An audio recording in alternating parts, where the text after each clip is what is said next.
This is the Stephen A. Smith Show podcast. I'm Stephen A. Everybody, welcome to the latest edition of the Stephen A. Smith Show, coming at you as I love to do over the airwaves of ESPN Radio, 250 plus markets across the United States of America, plus ESPN Radio, Sirius XM style, channel 80. Number to call up as always is 888-SAY-ESPN. That's 888-729-3776. Got a question for you.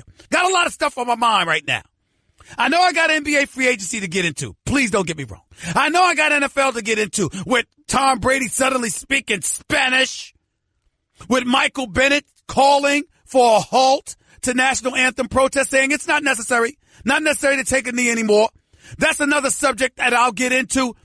But I got to admit to you, you know what I got on my mind right now? Please forgive me, ladies and gentlemen. Please forgive me. This is my own selfish purposes. Usually I'm about what you want. I'm about what you want, what you need, what matters to you, because I'm a man of the people. I'm a man of the people. But in this particular situation, damn it, I'm about me. Ladies and gentlemen, I got to admit to you, the New York Yankees are on my mind right now. And this is beautiful. Right now, after last night, about 4 different home runs got smacked at 118. They're on pace to exceed last season's total of 241, which led the majors, by the way. And in baseball history, you got the Mariners, who smacked 264 home runs in 1997. That's an all-time record. You got the Rangers in 2005 that smacked 260. You got the Blue Jays from 2010 and the Orioles from 1996 that both smacked 257 home runs in the season. And, of course, the Orioles in 2016 when they smacked 253. The New York Yankees are on pace to handle their business with Stanton, with Judge, with Sanchez and the crew. They can pull it off. They can pull it off. Now, me personally, I think when you're trying to win a World Series championship, pitching is what it's all about. I watched the Astros lose last night, their 12-game winning streak coming to an end, but I saw Verlander strike out more than 10 again. I'm very concerned. Because I think superior pitching beats superior hitting any day of the week. That's why the Astros are champions. And I look at their rotation led by Verlander, who's an absolute stud. And I have my concerns. But I will tell you this. I love what I'm seeing from the New York Yankees. I love when I see you out there swinging that hammer. I love when I see you smacking home runs all over the place. And I love the fact that it's happening as a team. See, we could get into the individual awards. Obviously, Barry Bonds has 73 home runs. A lot of people don't want to give him any props for that. They damn sure don't want to bring up Mark McGwire's 70 because of his steroid use itself. So they're going to lean towards Roger Maris's record of 61 home runs in a single season. Hell, some people go to route of Babe Ruth, who hit 60 in a 154-game season as opposed to a 162-game season. And those 8 games is why they would take it away from Roger Maris and give it to the great Babe Ruth. But rarely do we talk about teams that are smacking home runs. On far too many occasions, what we talk about are the individuals. That's what we talk about. And all I'm saying to you right now is, as I watch the Yankees play ball this year and smack one home run after another, as impressed as I am, and as much as I'm salivating over the possibilities for them this season, 48-22 record, flat out balling, in first place in the American League East, Severino doing what he's been doing this year, I do have my concerns. And it's their pitching. That's what I'm paying attention to. This kid Torres handling his business. He's got 14 home runs. Gregorius has missed a share game, still got 14 home runs. Sanchez got 13 home runs. Even though I want that batting average to come up above 191, thank you very much.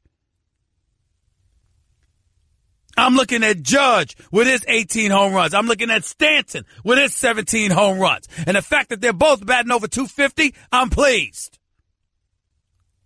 But I need more. And what I need is this rotation. Severino is special. Tanaka, yeah, you 7-2, 10-day disabledist. I get all of that. ERA near 5. I don't like that. Don't like it at all. Sonny Gray, ERA's near 5.2. I don't like that. The only guys with decent ERAs, as far as I'm concerned, is Severino and Sabathia. So I'm paying attention to all of this stuff. I'm paying attention. 888-SAY-ESPN. It's 888-729-3776. That's one point I wanted to get into. Here's another. You know, when we read the stories about what's happening with Kawhi Leonard and the San Antonio Spurs and what have you, let's keep our eye on the ball about what's really going on. Yeah, we've heard about mismanagement of an injury and mishandling of an injury, rather, and, you know, didn't like being questioned by Tony Parker and these guys in the team meeting as to whether or not he was really hurt or not. Did he really, really want to play for this team? We saw all of that. We truly did. But I think the part that we can't peel away from, the part that we really have to pay attention to, the part that is just unavoidable in so many respects, is that Kawhi Leonard just wants to be in L.A. My sources tell me he looked Greg Popovich right in the face and said, I want to be in L.A. I want to be in L.A. Period. End of discussion. That's where I'm at. Not that he said that period in the discussion part. I'm just trying to be quite frank and blunt. That's what he said. And if we're going to be honest about it, it shouldn't be a surprise. It's where he's from. He's confident he could get a contender there. I can tell you LeBron's camp is fully aware of what Kawhi Leonard wants to do, because that may play a role in deciding what LeBron James might do. These are all things that we have to pay attention to. It's not about anything else, ladies and gentlemen. It's about the fact that he wants out. And because he wants out and because he wants to be in L.A., you got to wonder what options. You got to really, really wonder what options the San Antonio Spurs may have available to them. You got to wonder about that. Can't be ignored any longer. It really, really can't. We got to get our eyes on the ball here. We got to pay attention to what's going on. We got to understand that, excuse me, this is just what it is right now. And what are you doing from there? We've been talking so much about Kawhi Leonard and the purple and gold. We might have forgot a little bit about the Clippers. DeAndre Jordan has a player option of $24 million. Could opt out. Austin Rivers has a player option on $12.6 million. He could opt out for a longer term deal. Okay? You got to look at it from that standpoint. They've got a team option on $5 million for Patrick Beverley. Ladies and gentlemen, that's $36 million right there. I apologize. Not $36 million. It's more like $41 million. Right there. You can always exceed the cap and go into the luxury to retain DeAndre Jordan, assuming he wants to stay, which I hear he does not. He'd rather be in Houston. So when Kawhi says he wants to go to L.A., how do we know it's the Lakers? We assume.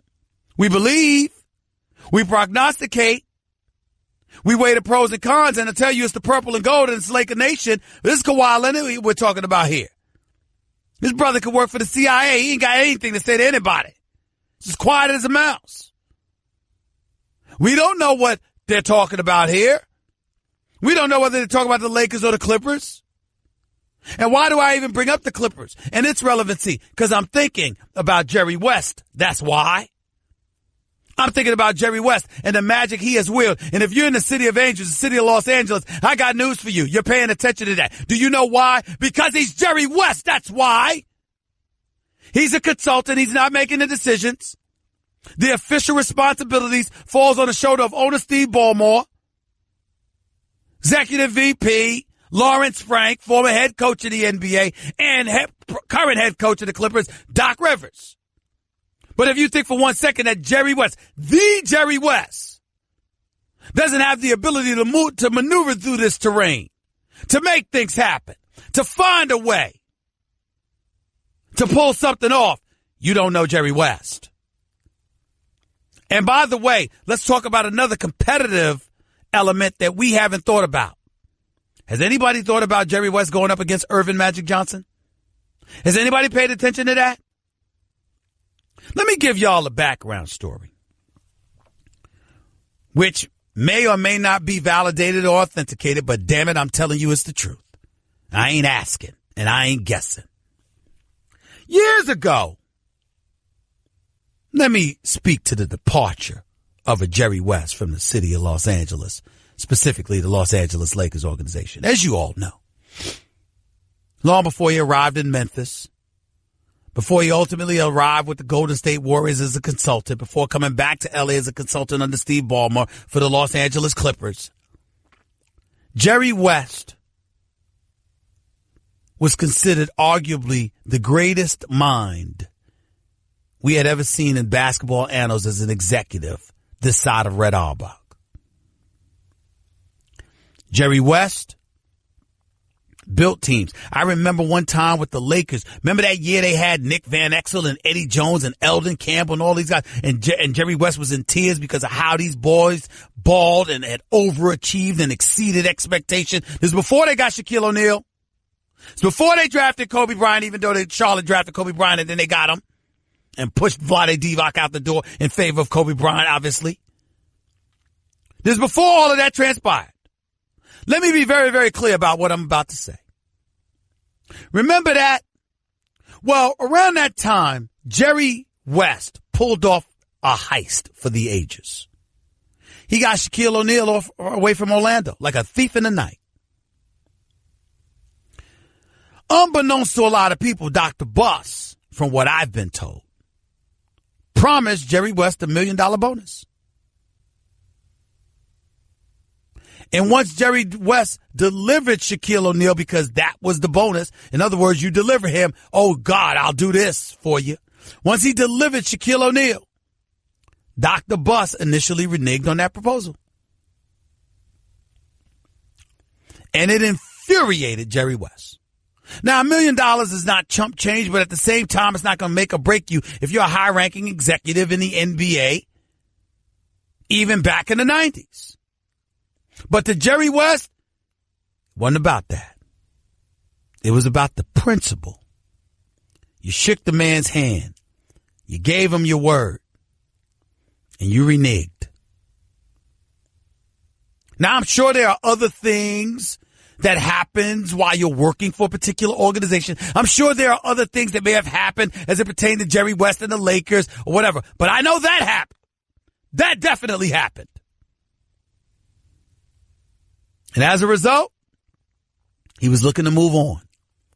He's moved on. And now he's back in L.A., but it's for the opposition.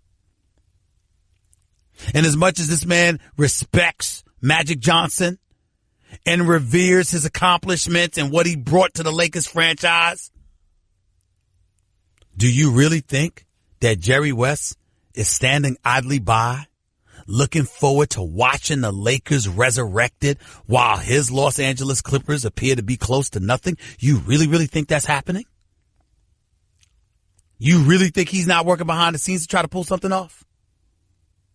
You really believe that the Clippers are devoid of the means to do it? But listen, the only thing up for grabs, ladies and gentlemen, if DeAndre Jordan chooses to opt out, which he should because he could get more than the $24 million in this day and age, the only huge contract you have on your books is Danilo Gallinari, who's owed nearly $44 million over the next 2 years. Tobias Harris is entering the last year of his deal at $14.8 million. Lou Williams just got $8 million a year for the next 3 years, $24 million total, which is a damn bargain. He's worth so much more than that. Lou Williams is worth so much more than that. This brother's straight firepower coming off the bench. This brother should be paid. Boy, what a bargain they got with him. You're the Los Angeles Clippers. You might be able to do some things. I'm just saying, y'all, I wouldn't summarily rule them out. I would pay attention to what's transpiring with them competing with the Los Angeles Lakers, specifically with Jerry West competing with Irvin Magic Johnson. 888-SAY-ESPN. It's 888-729-3776. Keep in mind, excuse me, keep in mind that if you're the Los Angeles Lakers, you have immense pressure. You're Irvin Magic Johnson, you have immense pressure. You're the Lakers. Got 16 chips, 16 banners, hanging in the rafters, champion. You got Irvin Magic Johnson as your president of basketball operations. You have the preeminent face in Lakers history in a lot of people's eyes, who is now running the basketball operations for the franchise, that has enough cap space to get 2 max players and has another superstar in this league who wants to come play for them. You're Irvin Magic Johnson. It can't get much better than this. It also won't get much worse if you don't get one of these guys, let alone 2 or 3. You got to get them. You got to find a way to pull something off. It's simply mandatory in this particular day and age. There is no way around it. 888-SAY-ESPN. It's 888-729-3776. Another thing I want to get to, because I personally think it's important to touch on this. Back to the Popovich-Kawhi angle from this perspective. Ladies and gentlemen, the time may have arrived to start at least contemplating that it might be in Greg Popovich's best interest to do things a little bit differently. I don't pretend to know the specifics of what transpired between him and Kawhi. I'll leave that up to the Adrian Wojnarowskis of the world. But I will tell you this.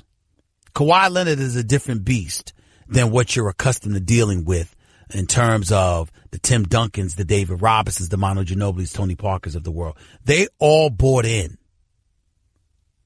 They were all perfectly fine with flowing along with the San Antonio Spurs' traditional ways. Kawhi Leonard, whether it's because of his uncle, who's now representing him pretty much for the most part, whether it's because he's had an epiphany or whatever the case may be, Kawhi Leonard ain't flowing like that. That's not who he is. It doesn't mean that Popovich is wrong about anything. It certainly doesn't mean he did anything wrong to Kawhi Leonard. And I'm certainly not here to try to cast any kind of aspersions against the San Antonio Spurs organization, which has given us every indication that they have been nothing but first class for many, many years. Popovich's relationships with the players has been extraordinary and exemplary. Everyone respects him. Most, if not all of them, love him. And again, I feel an obligation to repeat, God bless him and his family for what he's going through, having lost his wife of over 4 decades just a couple of months ago. My heart goes out to that man, and my prayers and my heartfelt condolences are with him and his family and the Spurs organization.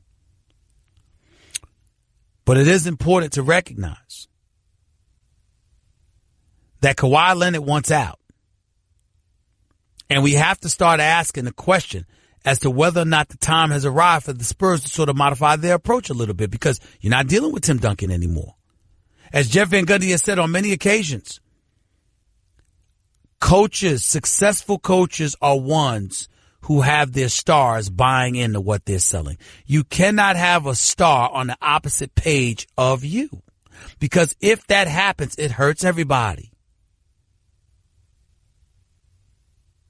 It hurts everybody. Your star has to buy in, because nobody's going to band together if the star is deviating from what the organization wants.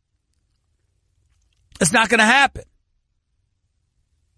That's just the way it is. And since Kawhi is different than Tim Duncan, and since he doesn't feel beholden to the Spurs the way Tim Duncan did, the way David Robinson did, and others, you got a different kind of beast that you're dealing with. And if you're Greg Popovich, who's to say you're going to want to? Remember when LaMarcus Aldridge was first coming to San Antonio? He needed a promise from Popovich that Popovich was going to stick around through the duration of his contract, because there were some murmurs as to whether or not Popovich would stick around. Then you got some of the troubles he had with Kawhi this year. Then you have players calling a players-only meeting with them confronting him, and Steven Jackson, a former champion with the Spurs, revealing to all of us publicly, there's no way that Tony Parker, Manu Ginobili, and those guys would have done that thing, would have confronted Kawhi in that way, had it not been for Greg Popovich's blessing. And then after that, you have Greg Popovich. So if you have all of that going on, what is Popovich's temperament? How long is he for this? And when you got one of the top 3 players in the world who's playing for an organization that's been in the postseason 20 consecutive years, that have 5 rings to show to validate their greatness and their first-class stature as the gold standard of the NBA, arguably, and the man don't want to play for you, should that give Greg Popovich cause to pause? I think so. 888-SAY ESPN is the number to call. Your calls on the Yankees, on NBA free agency, on Greg Popovich and Kawhi Leonard, and then some up next. And that's before I get into some NFL talk, by the way. You're listening live to the Stephen A. Smith Show, ESPN Radio.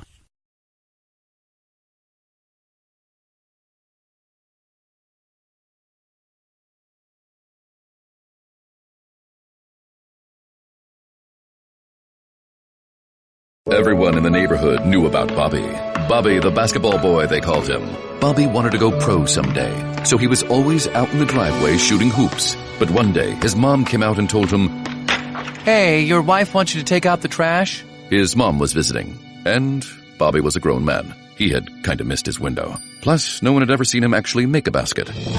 But on the other hand, Bobby had heard how Geico could save him money on car insurance, so he switched and saved. So it was all good. You're listening to the Stephen A. Smith Show podcast. Mixon in the Bronx. You're live with Stephen A. What's going on, man? How are you? Steven, what's going on, brother? How's everything? I'm good, man. Talk to me. What's up? Remember when they called after that 9-9 stand, Giancarlo, 5 strikeouts, everybody's crying? I told you, we'll be fine. Stop right there. Stop right there. Stop. Whoa. Don't lie. Don't misrepresent your position. The fact of the matter is nobody was saying that the guy was a bust. What we were saying is, damn it, you can't strike out 5 times in one game. I mean, that's pretty bad. It doesn't matter what he's doing right now. It's still bad. Mixon, if he struck out 5 times tonight, I'd still be saying the same thing. I mean, damn, foul the ball off or something. It's just a bad look to foul the strike out 5 times in one game. You even got to admit that. Absolutely, but you know what?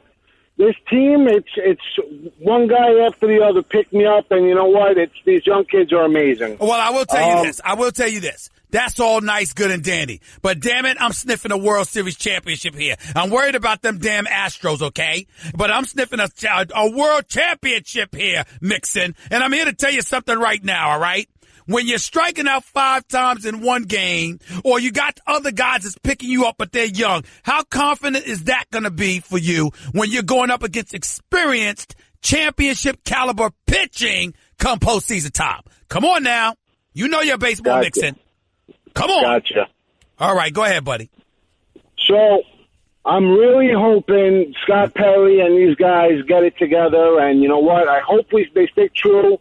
Don't trade this pick. Because you know what? Next year is going to be a wash again. And hopefully we're in the top 3 next year. Okay. For the, and you know what? Kyrie, Kawhi, all that. I don't want to hear about it until they're free agents. I don't want to trade anything because you know what? That's just going back to the same old. All right. Let me stop you and ask you a question. Right now, when you look at the Knicks, Mikal Bridges out of Villanova, Trae Young out of Oklahoma, Michael Porter Jr. out of Missouri, even though he only played 3 college games because he was supposedly injured with the back and the hip stuff. I ask you this question. Which one would you take if they all fell to you? I like this kid Sexton, but I would say Bridges. Okay. I like Sexton a lot out of Alabama. I'm a fan of his, and I'm not a fan of Ntilikina. So that might be the route I would go to. He just got to work on his J. Okay. I appreciate it, Mixon. Thanks a lot, buddy. Appreciate the call. Let's go to King in Los Angeles. You're live with Stephen A. Talk to me, King. What's going on, my man, Stephen A? So how are you? I don't want to misquote you, but are you saying that the Clippers pose a threat to the Lakers, as in getting Kawhi Leonard? I just want to make sure I'm correct on that. I'm saying to you that anything is possible with Jerry West. The fact that Jerry West is a figure in that organization, I don't underestimate anything. That's what I'm trying to say. Okay, well, from my understanding, Kawhi has, from last night's meeting, he told Popovich to his face, I'm not sure if this is verbatim, but he prefers the Lakers over the Clippers. Now, yes, he said he wants to go. He said he wants to go to Los Angeles and preferably the Lakers, but he wants to be in Los Angeles. I just said, okay, but what if that can't be pulled off, but the Clippers can? What you gonna do then? Turn down returning to L.A.? I don't know, but go ahead. Well, my thing is this. We all know why he prefers the Lakers over the Clippers. That's pretty much self-explanatory. No question. And I think the uncle is angling him towards the Lakers for this exact reason. The uncle may be from that Magic Johnson era where he grew up just like you. He probably loves Magic and believes in him just as much as you does. So maybe that's why the uncle is trying to steer Kawhi towards there, because he knows there's a richer organization. You know, the Lakers are loaded with assets, and they can get more done for Kawhi as opposed to the Clippers or any other team out there. Okay. Listen, here's the bottom line. If you're Kawhi, you want to be a member of a star-studded organization in your hometown. I can't hate on that. That's really what it comes down to, King. Doesn't it? You're right about that. All right, bro. Thanks a lot for the call. Appreciate you, man. Ray in Brooklyn, you're live with Stephen A. What's up, Ray? Stephen A. Smith, is always a pleasure, brother. Always Thanks for a taking pleasure, the phone man. call. Thank you. Go ahead, buddy.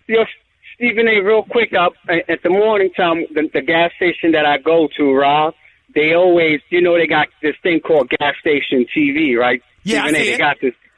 Stephen A. Smith, I'll be pumping gas. I'm not looking at the screen, but all of a sudden you hear, I'm Stephen A., right? It's they always show your rants, too. Stephen A., you became my morning going. I'll be laughing. Stephen A., as far as the Yankees is concerned, I was listening to the Michael Kay show the other day, and somebody said something prolific, something I've been thinking, that the Yankees aren't really running on all cylinders right now, and yet they're still a force to be reckoned with.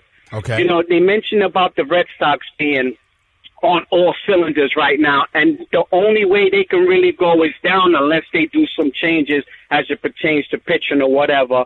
My question to you is this, Stephen A. Smith. How far you think, as a Yankee fan, we are? What do you think 2 pieces, 2 moves you can make right now on the Yankees got to solidify us?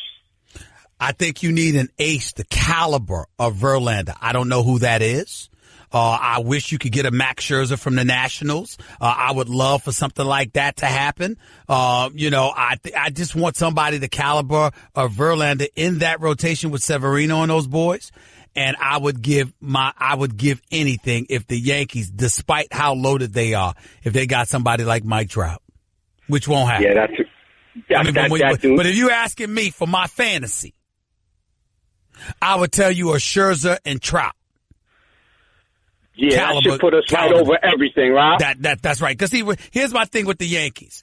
I don't care what I'm seeing from them as prolific hitters. I have no doubt that the Yankees going to show up. They're going to be there. I at least expect a trip back to the ALCS this year. No question about it. Not trying to deny it or anything like that. Here's my issue, Ray. At the end of the day, when I'm looking at you, right, it doesn't even matter to me what I'm seeing from their hitting, but their pitching.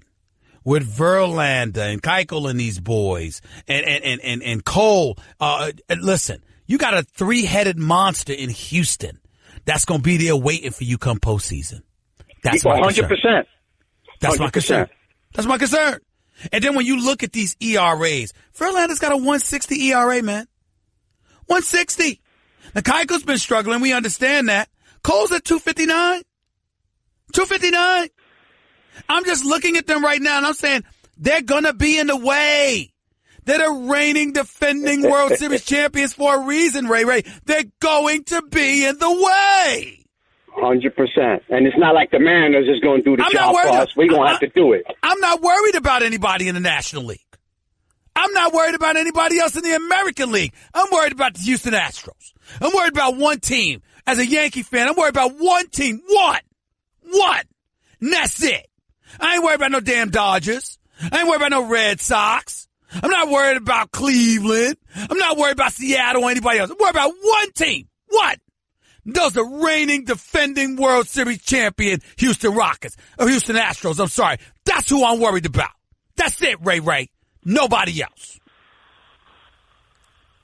I'm not even concerned about anybody else. Yankees healthy, they going back to the ALCS unless they run into the Astros. They going to the World Series unless they run into the Astros. They win in the World Series, damn it, unless they run into the Astros. That's where I'm at with it. That's just where I'm at with it. Appreciate you taking the phone call. Thank you, brother. Thank you. One love. Thanks. Appreciate it. Thanks so much. 888-SAY-ESPN. That's 888-729-3776. More of your calls on NBA free agency, on the Yankees, on Kawhi Leonard. Plus, we'll get into a little NFL action in a minute. Tell you why Tom Brady speaking Spanish. Come on, Esta! Back with more in a minute with Stephen A. on ESPN Radio. Guess what? You're in the middle of the Stephen A. Smith Show podcast. Damn it, I mean it! Hour number 2. I'm going to have two-time Masters champion on this show, the one and only Bubba Watson. Actually, he's going to come on and talk a little NBA action with us, too. Not just golf. He's a big-time NBA fan. Looking forward to hearing his thoughts about all the stuff that's going on in free agency, what he saw during the NBA Finals. Obviously, what transpired this past weekend at the U.S. Open, so that'll be interesting to see. Plus, the great Jay Bilas, college basketball analyst extraordinaire, this NBA draft coming up. It'll be very, very interesting to talk to him as well. Looking forward to talking to my buddy Jay Bilas at the top of hour number 2 of the Stephen A. Smith Show right here on ESPN Radio. Before I get to the calls, let me say this about Tom Brady. Suddenly speaking Spanish.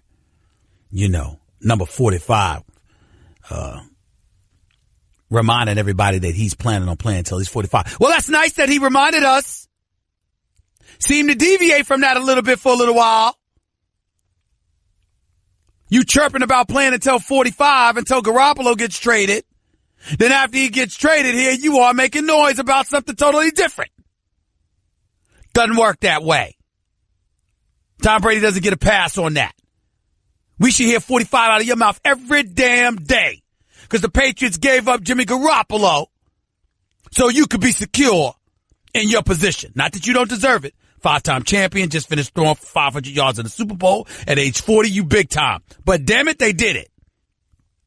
Don't want to hear about you retiring now. Better plan on staying your behind around for the next 4 seasons. But he's clearly trying to control the narrative. He didn't like the publicity he got for saying that he's closer to retirement. And that is what it is.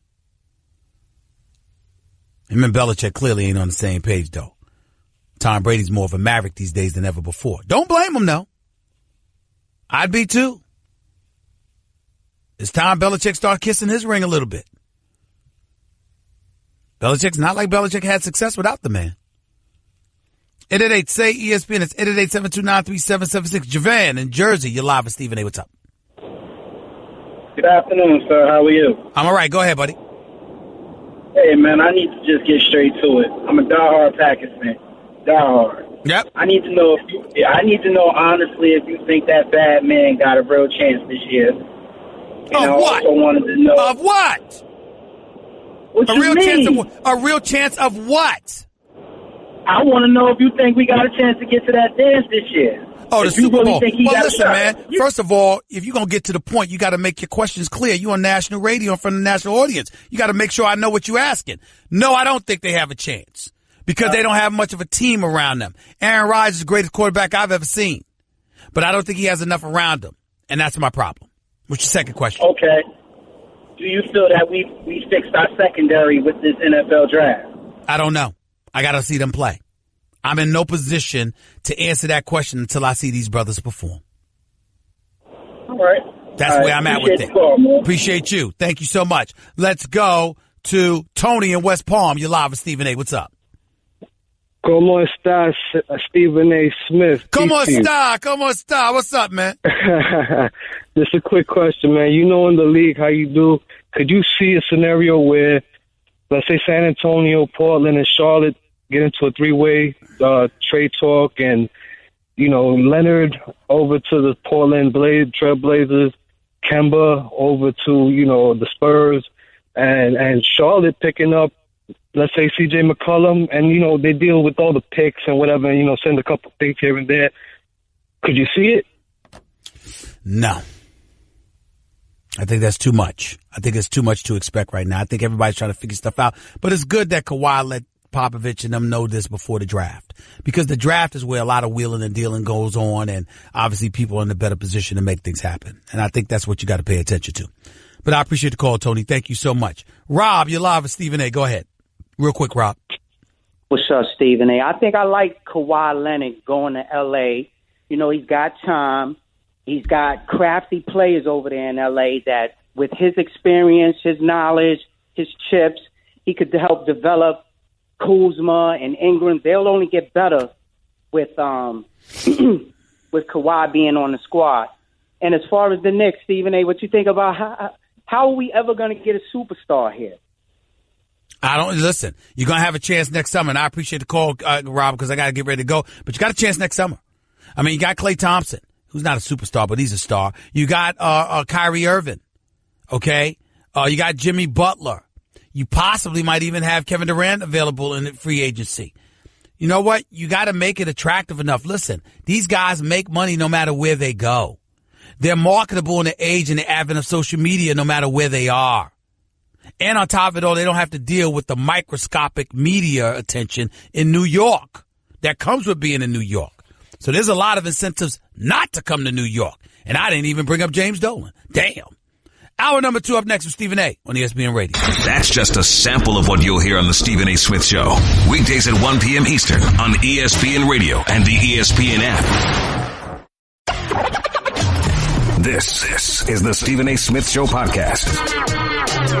I'm Stephen A. Welcome to hour number 2 of the Stephen A. Smith Show, here with you over the airwaves of ESPN Radio, as I love to be every weekday. ESPN Radio, 250-plus markets across the United States of America, plus ESPN Radio on Sirius XM, Channel 80. It is my honor and privilege to have my buddy on the line with us, a foremost authority on the sport of college basketball, knows all sports, by the way. Brilliant dude, very funny, by the way, as well. He's my buddy. The one and only Jay Bilas is on the line with us right now. What's going on, man? How you doing, buddy? I'm doing great, Stephen A. How you doing? I'm doing great, man. Thank you for taking time out of your busy schedule to talk to me. How are you feeling about this draft? I'm feeling it's a really good draft, and there are a lot of really good players. I'm a little uneasy that I think there are a lot of hard calls in this one. It's not like the 2003 draft or something where you felt like there were a bunch of no-brainers that you just say, well, this guy's the best player, or LeBron's the best player, that kind of thing. I think there's some reasonable debate here, and you don't know automatically that you're going to be right. It's interesting that you bring that up, because I think it starts right off with the number 1 pick. Now, to me, it's a no-brainer. DeAndre Ayton is big time. You can't teach 7 feet.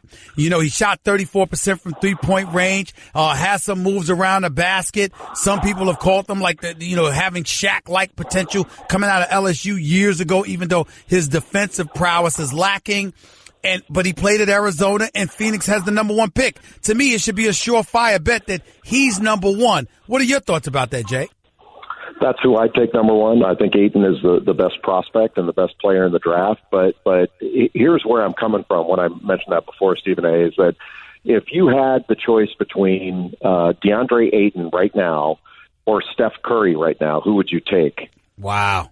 Because that's really kind of the decision that there are some players in the draft that you're saying, well, maybe this guy's going to take off. He's got the ability to take off and be a great player, and Luka Doncic is one of those guys. So I've been listening to a lot of my colleagues, and I think they're right in saying, well, wait a minute, if the game's changed and it's more of a perimeter-oriented game, why are we sort of thinking about this from an athleticism and length perspective and size like we have in the past, when when it's more of a skill game now, and there's more of a premium on that. Well, I think that's really a fair point and something that I probably have to change the way I'm looking at this. Well, Jay, let me throw this out at you and give you something to think about. Obviously, the game was significantly different back in the 80s, but I remember Michael Jordan going 3rd overall in the same draft that Hakeem the Dream Olajuwon was picked number 1.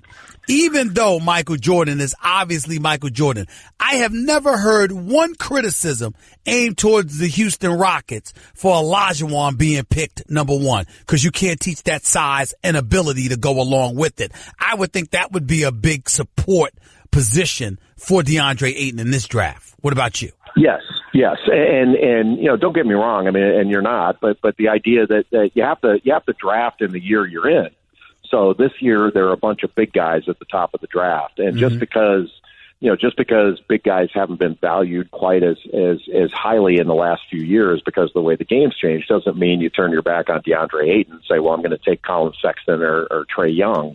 I don't think you can look at it that way. I mean, you don't want to, while you don't want to get overwhelmed by size and athleticism and length and all that, you don't want to dismiss it either. And not everybody's playing small ball. And Ayton is going to. I think he's going to be a great player. Marvin Bagley III is going to be a great offensive player. He's going to be hard to deal with in the NBA because he's going to have more space.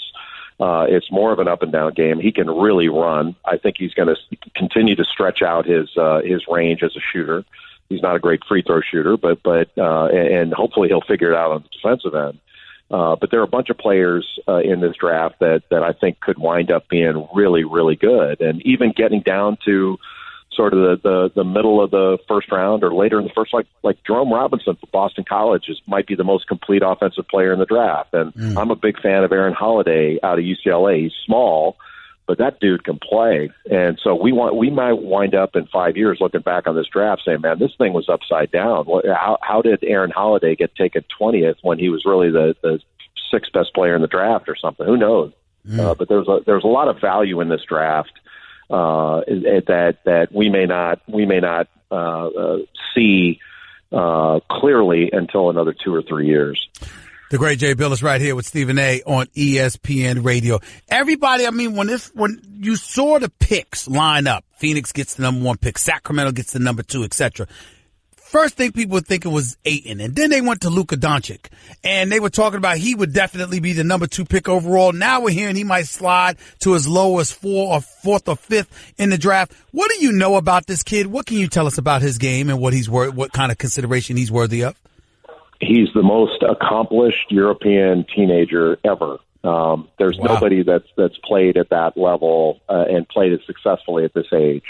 He became a pro at, I think, 13 when he signed with Real Madrid, and he's legit. He's the real thing.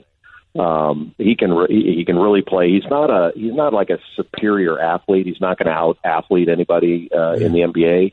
But he can hang with anybody, and with his skill level, his vision, his passing, his ability to score, he's got great size. He's got basically the complete package outside of being able to tear the rim down in a dunk contest. But I don't think the game requires that right now from a player like him. I think you can make an argument for him as the best overall player in the draft. Who does he remind you of, Jay? Who does he remind you of? I've always been terrible at the comparison game, but one of my colleagues brought up at a meeting today, Mike Schmidt said that he compares favorably sort of size and athleticism wise to Joe Johnson. And Joe Johnson had a long and productive career in the NBA, except I think he's a better playmaker with the ball than Johnson was, sort of better handler passer. Johnson was a heck of a shooter scorer. But when Joe Johnson came out of college, there were a lot of question marks about him as to how tough he was. And he proved that he was more than tough enough. He's had a great NBA career. Jay Bilas right here with Stephen A. on ESPN Radio. Trae Young is obviously another intriguing name, and averaging 28 a game in college. I can't ignore that. Jay. That's a sensational thing to do, no doubt about it. Although he did have an up and down season, and there was sometimes, particularly in tournament play, where he didn't see. I'm talking about conference play. He didn't seem as strong as he did at other times. What are your thoughts about Trae Young? And what do you think would be the ideal fit for him in this upcoming draft? I'm a Trae Young fan. I think he's going to be really good. Look, he's not a great defender. He's small. He's kind of slight of build, but so was Steph Curry, and that's been and I'm not saying he's going to be as good as that, but that's kind of the comparison, and I think it's a fair one. That if you look at the numbers that Trae Young put up this year at Oklahoma, it compared favorably to Steph Curry's junior year at Davidson. And if you compare them when they were both 18, 19, and they were both freshmen, Young comes out the winner. And Trae Young did something this year that nobody's ever done. He led the country in scoring and assists in the same year, and I don't think that just happens. And Stephen, I don't. Not that this is the be all and end all, but one of the things, like I remember that Davidson team that Curry played on very, very well. I live in Charlotte, right down the road from Davidson. I watched them play a lot. Went to some of their practices, and one of the things that I remember is that Steph Curry's teammates were better than Trae Young's teammates.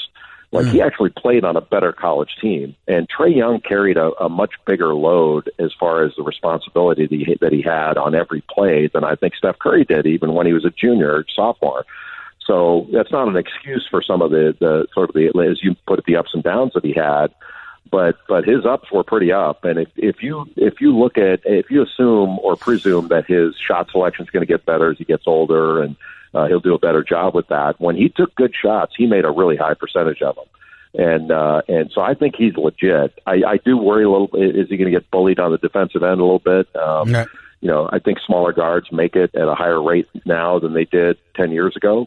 But I'm a fan. I do think Colin Sexton from Alabama, I have him rated a little bit ahead of That's where I'm going, Jay. I'm saying if you're the New York Knicks or somebody like that and you have an opportunity to get a Trae Young or a Colin Sexton out of Alabama being coached by Avery Johnson, who's a longtime NBA coach, which direction do you go in?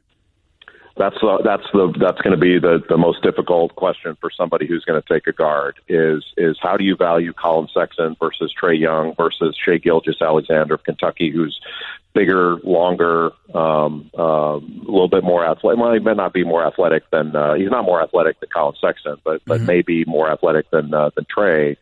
And then how do you value a guy like Aaron Holiday? He's probably further down the draft. You take Holiday. I don't think he'd enter into the equation in the top 10, but I think Shai Gilgeous-Alexander probably would. So it's, to me, it's probably those three. And that's going to be a tough call because I think Colin Sexton, it does some things better than Trae Young does. He's not as good of a passer, but he's better attacking the basket. He's better in transition. He's more athletic. He's longer. He's better defensively. He's not the shooter, but I do think he's going to become a better shooter. The thing that I like about Sexton is he's the most competitive kid in the draft, I think.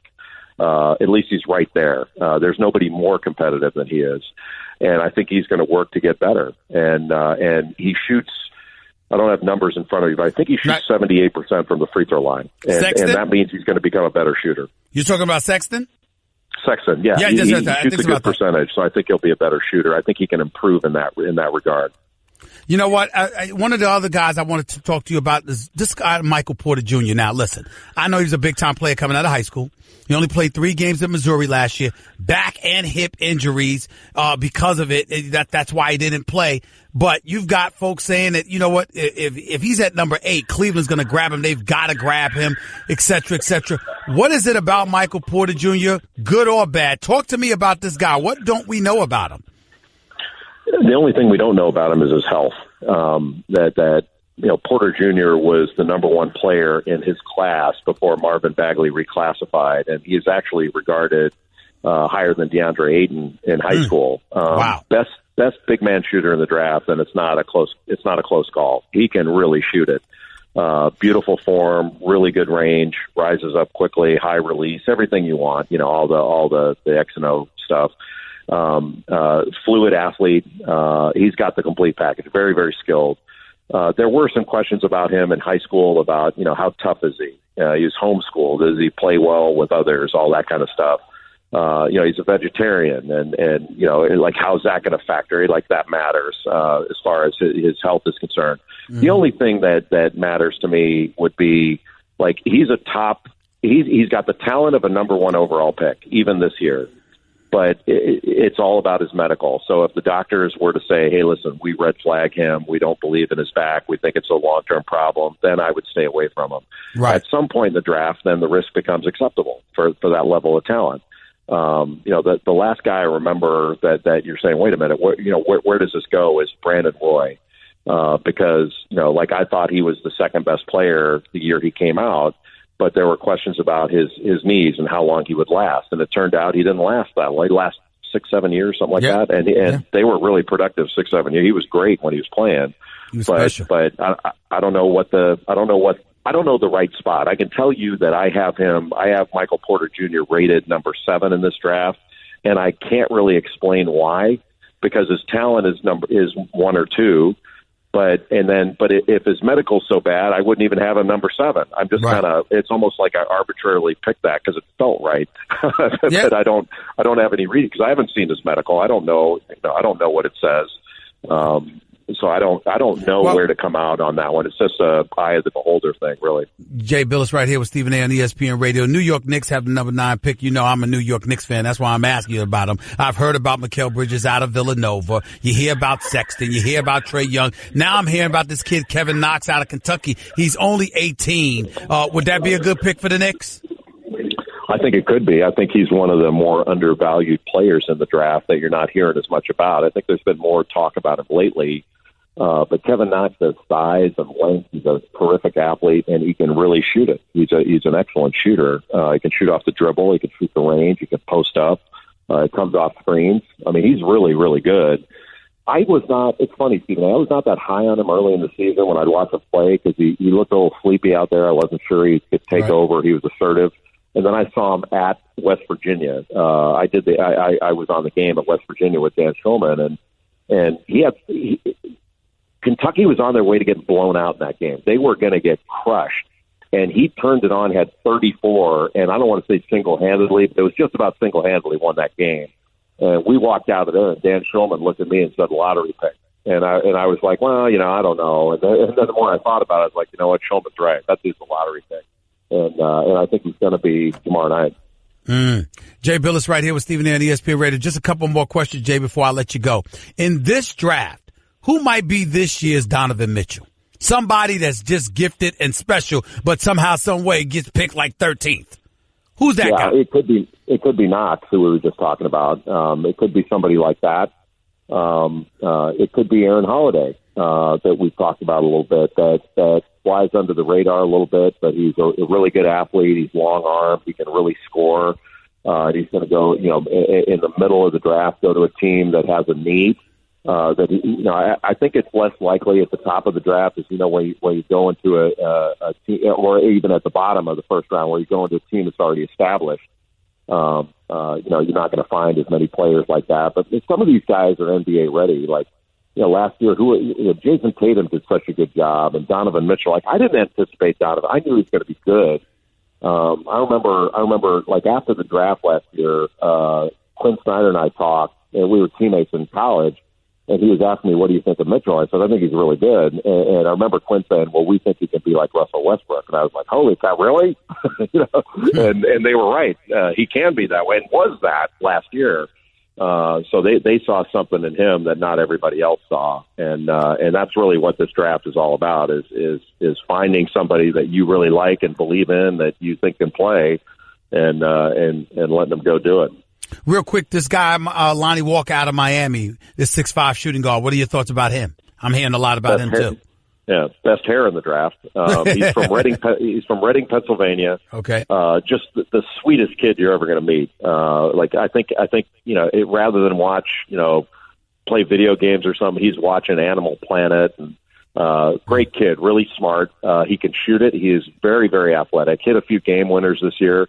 Needs to refine his game, needs to be able to put it on the deck a little bit more, but he's got a ton of athleticism and a ton of ability, and I think he's going to be a very good player. I've got him ranked around 13 or 14, but you could see him, being in the 20s. You could see him being 12. There's all kinds of ways he could go. He had a knee injury early in the year that kind of set him back, and so he was a little bit slow to show exactly who he was, but the second half of the season, he performed at a really high level for Miami, and I think has a chance to be a really, really talented, really good player in the long run. Now, Jay, you don't just know college basketball, you know basketball. So I'm going to ask you a question, put you on the spot a little bit. If you had your druthers, where would you like to see LeBron James playing next season in the NBA?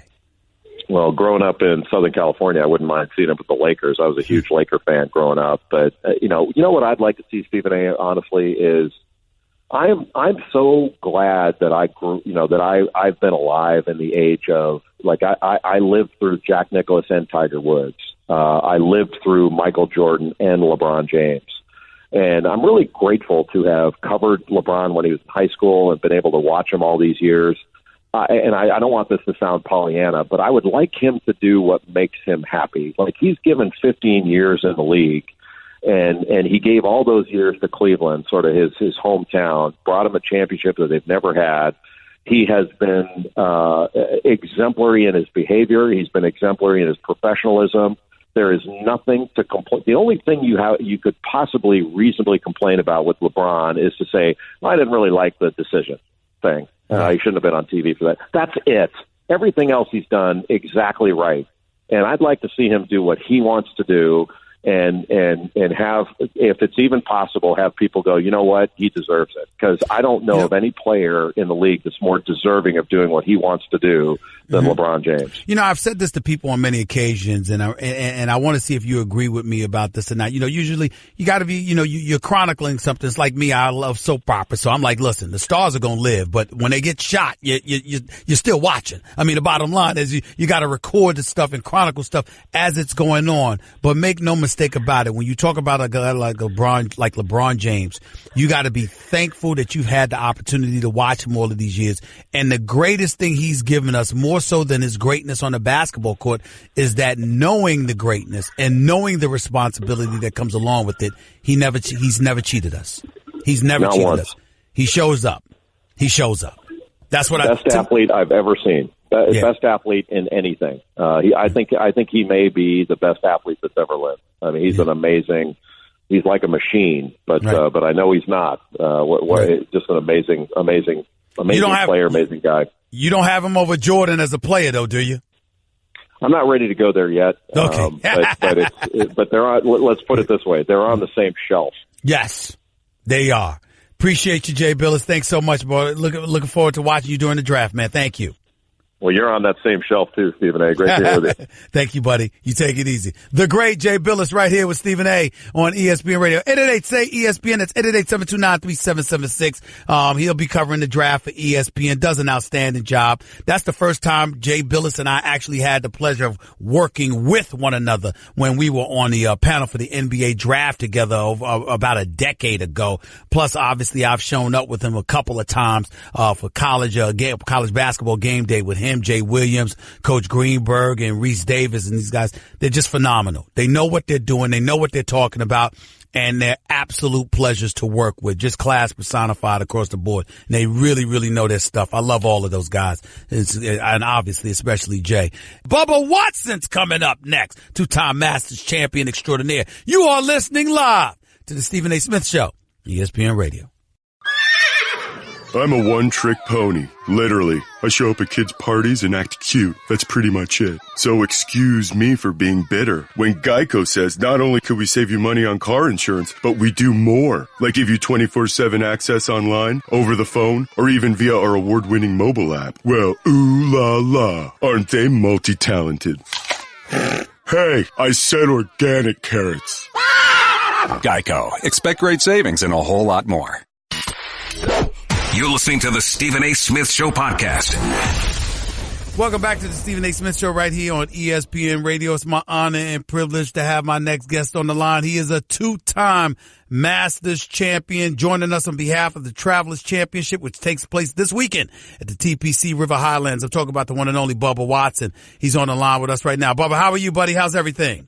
Oh, everything's good, man. Thank you. Thanks for having me on, man. Man, it's a pleasure. It's my honor to have you on, sir. I know you didn't, I'm not starting off on a bad note, but I want to get this out of the way. I know you didn't make the cut at the U.S. Open, after finishing fifth at this year's Masters. How difficult was the course at Shinnecock? Talk to me about that for a second, because I've heard so much about that. Yeah, no, it was very difficult. Obviously, I missed the cut. So, but the fairways were generous for a U.S. Open. The rough was the U.S. Open, so it was very difficult. You know, it was one of those with the iron play. Your iron play needed to be pretty crisp. Need to have the right yardage because it runs off. They cut the rough around the green, so it ran off a couple yards, 20 yards, 30 yards here or there, and made it very difficult. And so, if you could have your iron play where you need it to be, you could score around that golf course. And when I say score, that's relative. You could play decent around that golf course. And as it showed over the weekend, you know, it was very tough, very difficult. But you know, we had a great champion at the end of it. Brooks, pretty deserving champion as well. He played the last 3 days. You know, it's interesting because you saw so many of the huge names in the sport of golf that didn't make the cut either, and Spieth and Rory and other guys. You know, is it good for the game of golf? I mean, you know, as somebody, I'm a fan. I watch the sport, but not as religiously as I watch the NBA per se. Is it good when you have these marquee names that haven't made the cut in a particular tournament or so, or is that just par for the course and it's not a big deal in your eyes? Well, first of all, I watch the NBA more than I watch golf too, so we're on the same page on that. I'm interested in what's happening coming up pretty soon on the NBA. But I'm going to ask you about that. But go ahead. Yeah, for sure. Let's talk about that instead. I think that's the beauty of golf, right? There's so many good players around the world because of Tiger Woods. Tiger Woods has created a buzz around the world. Tiger has created golf around the world, fitness, all these things. So younger kids are coming from everywhere, every walks of life, and so.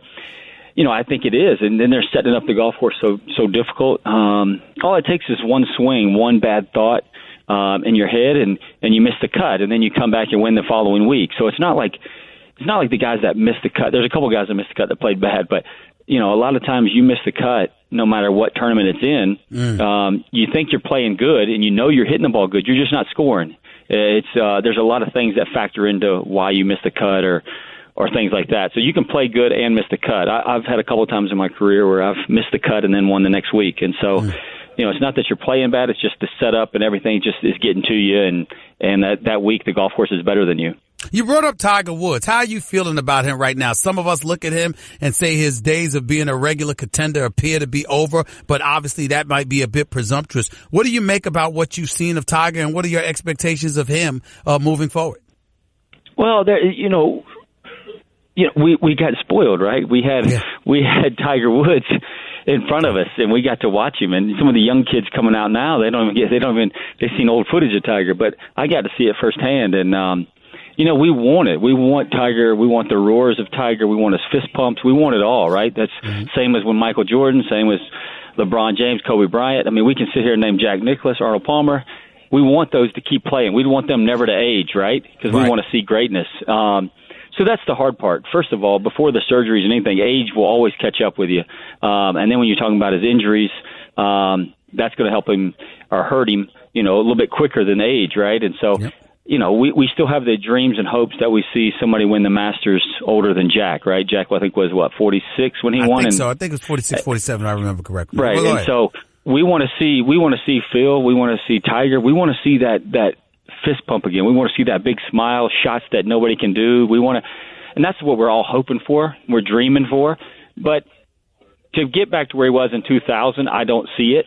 But now to win, to be dominant, to be a good player, to be number one on the tour player of the year, yes, I can see him easily doing that. But to get to where 9 wins in a season and like his worst finish was like third that year is weird. Right. You know, it's just I don't think we're gonna see that, but we can still see him be FedEx Cup champion, Masters champion. We can still see that, you know, here and there.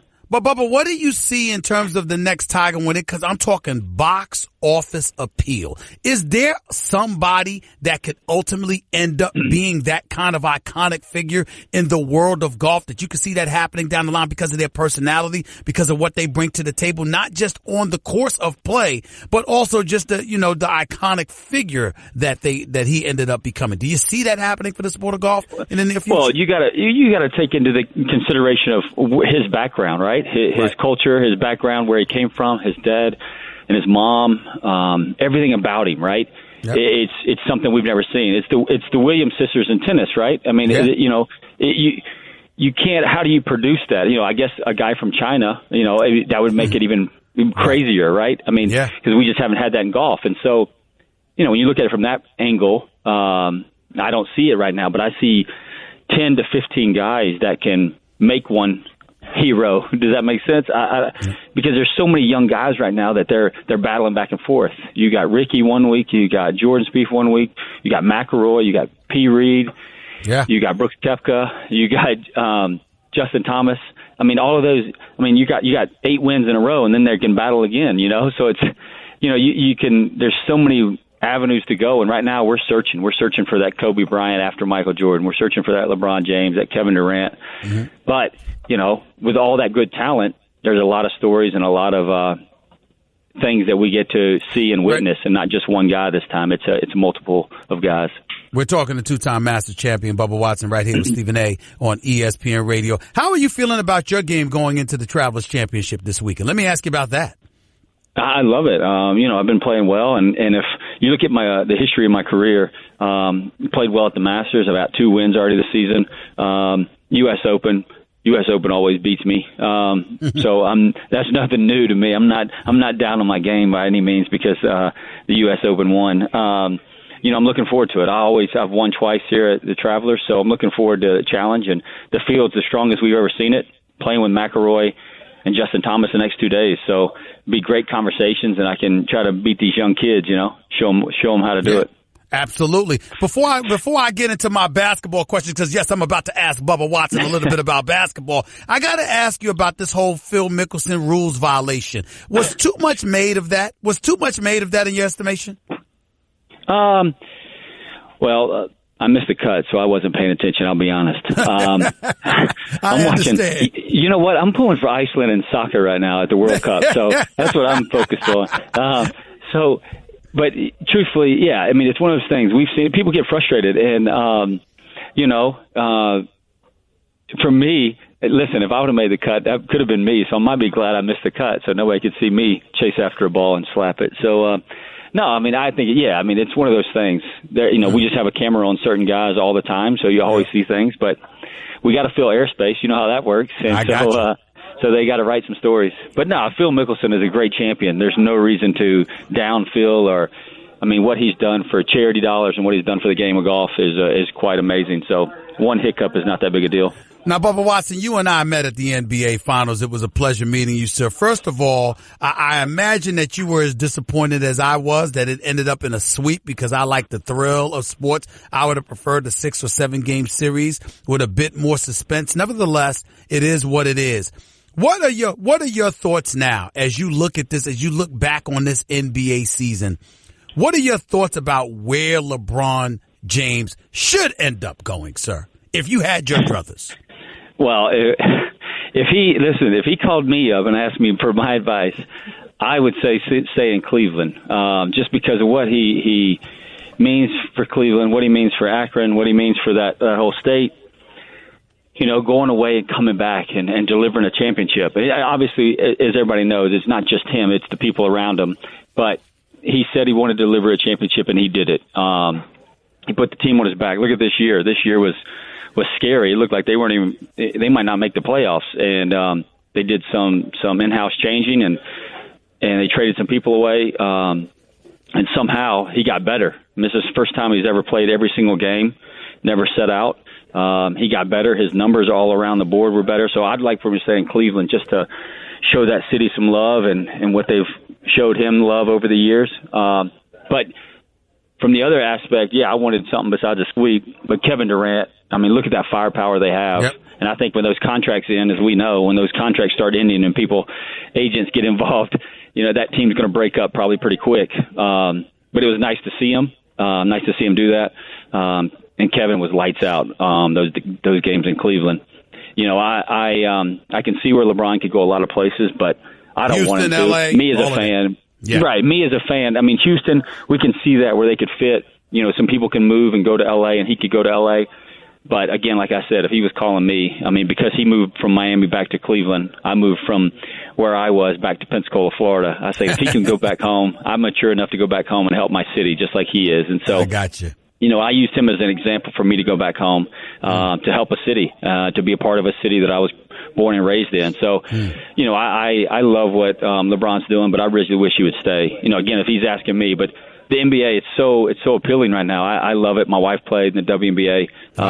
I can't wait to see what happens in the draft and where people are going. Bubba Watson, honor and a privilege to talk to you, buddy. Thanks a lot, and all the best to you, and good luck moving forward, okay? You take care of yourself. All right, thanks a lot. Thanks for having me again. Thank you. The one and only Bubba Watson, two-time Masters champion, joining us on behalf of the Travelers Championship, which takes place this weekend at the TPC River Highlands. He was right here with Stephen A. on ESPN Radio. 888-SAY-ESPN. That's 888-729-3776. By the way, ESPN Radio is presented by Progressive Insurance, with insurance for cars, home, boat, motorcycles, RVs, and commercial vehicles at 1-800-PROGRESSIVE and Progressive.com. More of the Stephen A. Smith Show, more of your calls, more NBA talk, more NFL talk. The list goes on and on. You're listening live to your boy. Don't touch that dial. Back with more in a minute. Guess what? You're in the middle of the Stephen A. Smith Show podcast. Damn it, I mean it! Let's go to George in Jersey. You're live with Stephen A. What's up? How you doing, Stephen A.? Big I'm fan. Good. Thank you. I've heard everybody say, you know, every other team from LeBron James except one team, and I think it would serve him and the NBA good. The Washington Wizards. He can go play with John Wall and Bradley Beal, and that would get under the skin of Kevin Durant, because that's his hometown. I think it would be great for LeBron to go to Washington. Well, listen, I think that would definitely put Washington over the top in the East, assuming they get a bench. But I don't think he's inclined to go to Washington. Personally speaking, I think Kevin Durant would be a better fit in Washington than LeBron James, because I think he'd fit better with Bradley Beal and John Wall than LeBron with John Wall, because both are ball dominant. But that's just me. Appreciate the call, George. Thank you. Jose in Brooklyn, talk to me. Stephen A., I think the best scenario for LeBron James would be for him to sign a 2-year deal with Houston, and he could be able to opt out after his first year, and then wait and see what the Knicks look like, and see if he could play with Klay Thompson and maybe Kyrie Irving with the Knicks after this season. That's wishful thinking, not to mention the fact you're asking a guy approaching his 16th year in the NBA to think about making not just one more move, but a couple of more moves. I don't know if that works for him at this point in time in his career, but good try. Brian in Denver, you're live with Stephen A. What's up, Brian? Stephen A., huge fan. Thank you. I just wanted to call and get your thoughts on LeBron buying the Cavs and being the biggest legend Cleveland's ever seen. Well, it's possible. I mean, I definitely think it's plausible. You've got to have the NBA's Board of Governors who wants to let you in their good old boys club. We're not sure that's going to happen, even though I think it's entirely possible that it could with LeBron James, because he's such a model citizen, not to mention the fact that he's got the cachet, the money, the name recognition, et cetera, especially if he wants to buy the franchise in Cleveland. I think that's something that would bode very, very well for them, but that's a long, long way off in my opinion. We'll see. Chris in West Palm, you're live with Stephen A. on ESPN Radio. What's up, Chris? Hey, Stephen A. What is preventing the Los Angeles Clippers from relocating out of Los Angeles and joining the professional bandwagon? I don't know. I really don't know. I personally believe that the Clippers should leave Los Angeles. I think that the Los Angeles Clippers should move out of the city.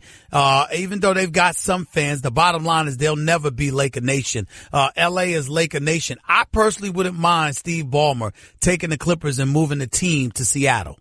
I think Seattle deserves a basketball team again. I would love to see them get a basketball team again. I know Memphis wants out of Memphis and they would move to Seattle. Who knows what would happen there, but I would love to see a team in Seattle. I'd even like it if the Clippers were in Anaheim or something, somewhere near Yorba Linda or something. It wouldn't bother me one bit, as long as they're not in the city of LA, trying to share space with the Lakers. I don't like it at all. It doesn't make much sense to me, but that's just me. I got to get on out of here for the day, but I'll be back in 22 hours. You're listening live to the Stephen A. Smith Show, ESPN Radio. Thank you so much. I got a lot to talk about NBA free agency. The NBA draft is tomorrow night, so we'll be heavily on the NBA draft tomorrow. Stick around, don't touch that dial. Until then, peace and love. That's just a sample of what you'll hear on the Stephen A. Smith Show.